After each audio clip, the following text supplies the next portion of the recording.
ماینکرافت، اما لایک و سابسکرایب کردن شما باعث رخ دادن یک اتفاق عجیب میشه. اوکی، اینجا هم اسپان شدیم، جای خوبی هم به نظر میرسه. بریم یکم چوب بزنیم. اوکی آقا، وسایل هم که ساختیم و دیگه باید بریم ویلیج پیدا کنیم. بچه یه سوال، شما میدونستین که به موزی که نرسیده از چی میگن؟ میگن رسیدی زنگ بزن. ای وای بچه ها، لایک و سابسکرایب کردن. بودو باید برم سری ویلیج پیدا کنم. بودو سری واسه ببینم ویلیج. بودو بریم سمت ویلیج.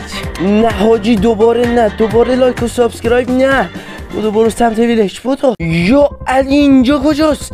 نه وای دهنتون و سرویس. بچه ها چرا لایک و سابسکرایب میکنین تا یک اتفاق رندوم بیفته؟ اوکی آقا، من اینجام، ویلیجم اینجاست، باید بیام این سمت. برو بریم. اوه بالاخره رسیدم. حاجی اینجا دایمند باشه، خدایا دایمند باشه. وای درود داداشی بلادی، اصلا عشق. بیا اینجا بیبی. بودو بیا که آیرونات نیاز دارم. سیشتی. ای وای خدایا بس دیگه بچه ها، لایک و سابسکرایب نکنید. الان فقط دنبال یه غار باید بگردم و این ویدیوی مسخره رو تمومش کنم. آی وای ترسیدم نامردا. اینجا کجایه؟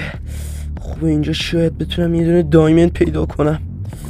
تو لاوا نری از شیفتو بگیر، از این کنار برو. وای حاجی دارین دهنمو سرویس میکنید.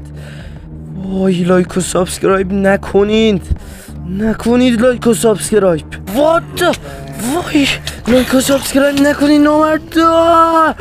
وای